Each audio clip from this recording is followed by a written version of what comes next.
नमस्कार दोस्तों, स्वागत है आपका सिटी लाइव पोस्ट पर।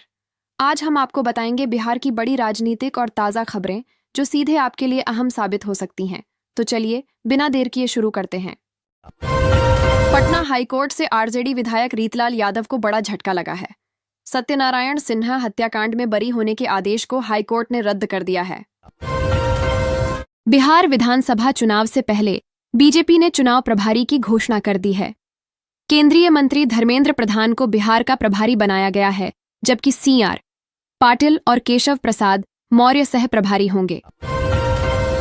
मधुबनी में निगरानी टीम की कार्रवाई में जिला नियोजन पदाधिकारी और ऑपरेटर को 30,000 रुपये की घूस लेते रंगे हाथों गिरफ्तार किया गया है। बीजेपी ने प्रशांत किशोर पर हमला बोला है। संपत्ति खरीद को लेकर पार्टी ने पीके से जवाब मांगा है। बिहार सरकार के मंत्री नितिन नबीन ने कहा है कि बिहार में जिसने काम किया है वही सरकार बनाएगा। कांग्रेस के एजेंडे से हमें कोई मतलब नहीं है। प्रियंका गांधी के बिहार दौरे को लेकर सियासत गर्म है।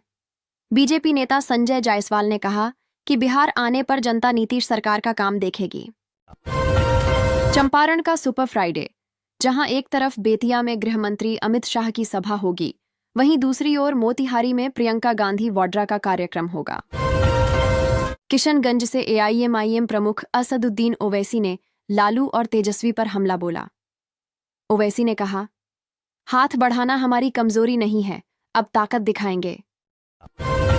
कांग्रेस नेता राहुल गांधी के वोट चोरी हाइड्रोजन बम बयान पर केंद्रीय मंत्री चिराग पासवान ने पलटवार किया। चिराग ने कहा, जब राहुल गांधी धमाका करते हैं तभी पता चलता है कि यह हाइड्रोजन बम क्या है। जेडीयू प्रवक्ता नीरज कुमार ने राहुल और तेजस्वी पर तंज कसा। उन्होंने कहा कि जननायक की उपाधि चोरी की जा रही है। मजाकिया अंदाज में बोले, जैसे जननायक को भारत रत्न मिला वैसे ही लालू यादव को कैदी रत्न सम्मान दे दिया जाए। गया जी में शंकराचार्य स्वामी अविमुक्तेश्वरानंद सरस्वती ने ऐलान किया कि बिहार की हर विधानसभा सीट से गौ भक्त उम्मीदवार चुनाव लड़ेंगे और वे स्वयं प्रचार करेंगे। चुनाव आयोग की पूरी टीम अगले हफ्ते बिहार का दौरा करेगी। यहां चुनावी तैयारियों की समीक्षा की जाएगी। सूत्रों के मुताबिक 6 अक्टूबर के बाद विधानसभा चुनाव की तारीखों का ऐलान हो सकता है। इसके साथ ही आचार संहिता लागू हो जाएगी, जिसके बाद ट्रांसफर पोस्टिंग और नई योजनाओं पर रोक लग जाएगी। एनडीए में सीट बंटवारे का फॉर्मूला भी इसी के बाद तय होगा। जन स्वराज पार्टी के संस्थापक प्रशांत किशोर ने गया के चरखी बाजार में बिहार बदलाव इजलास को संबोधित किया। उन्होंने मुस्लिम समुदाय से अपील की कि भाजपा को हराने के लिए नया रास्ता अपनाना होगा। प्रशांत किशोर ने कहा कि उनकी पदयात्रा से अब तक 1.25 करोड़ लोग जुड़े हैं, जिनमें मुस्लिम समुदाय की भी बड़ी भागीदारी है। 100 करोड़ के नोटिस पर प्रतिक्रिया देते हुए उन्होंने कहा कि भाजपा उन्हें डराने की कोशिश कर रही है, लेकिन वे पीछे हटने वाले नहीं हैं।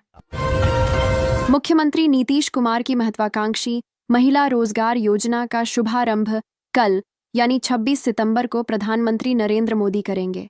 इस योजना के तहत 75 लाख महिलाओं को बैंक खातों में पहली किस्त के रूप में 10,000 रुपये दिए जाएंगे।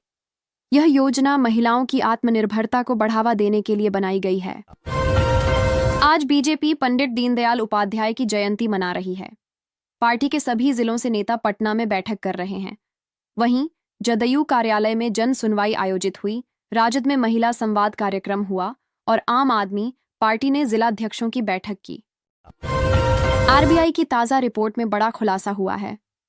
रिपोर्ट के अनुसार बिहार ने गरीबी घटाने में महाराष्ट्र और गुजरात को पीछे छोड़ दिया है।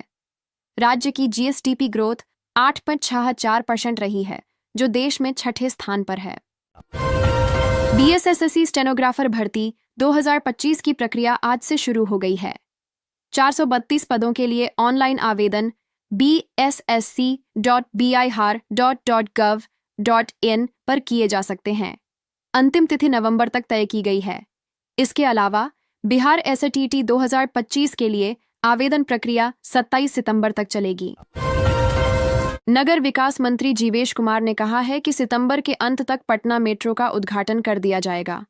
शुरुआत में कुछ स्टेशनों से इसकी सेवा शुरू होगी और धीरे धीरे सभी स्टेशन जोड़े जाएंगे। यह राजधानी के यातायात में क्रांतिकारी बदलाव लाएगा। बिहार सरकार ने सितंबर महीने का वेतन आज से सरकारी कर्मचारियों के खातों में जमा करना शुरू कर दिया है। यह सरकार की समय पर भुगतान की प्रतिबद्धता को दर्शाता है। मुख्यमंत्री नीतीश कुमार ने भागलपुर जिले के सनहौला प्रखंड में 301 करोड़ रुपए की 59 योजनाओं का शिलान्यास और उद्घाटन किया। इस मौके पर उन्होंने विकास को लेकर सरकार की प्राथमिकताओं को दोहराया। साथ ही पूर्व विधानसभा अध्यक्ष सदानंद सिंह की प्रतिमा का भी अनावरण किया। केंद्र सरकार ने नारी शक्ति योजना की घोषणा की है। इसके तहत ग्रामीण महिलाओं को डिजिटल साक्षरता और छोटे व्यवसायों के लिए ऋण उपलब्ध कराया जाएगा। यह योजना 1 अक्टूबर से लागू होगी। तो दोस्तों, ये थी बिहार और देश की आज की बड़ी खबरें। आपको इनमें से कौन सी खबर सबसे ज्यादा अहम लगी, हमें कमेंट में जरूर बताइए। और हाँ, अगर आपने अभी तक चैनल को सब्सक्राइब नहीं किया है तो कर लीजिए और बेल आइकन दबाइए ताकि अगली खबर सबसे पहले आप तक पहुंचे। धन्यवाद।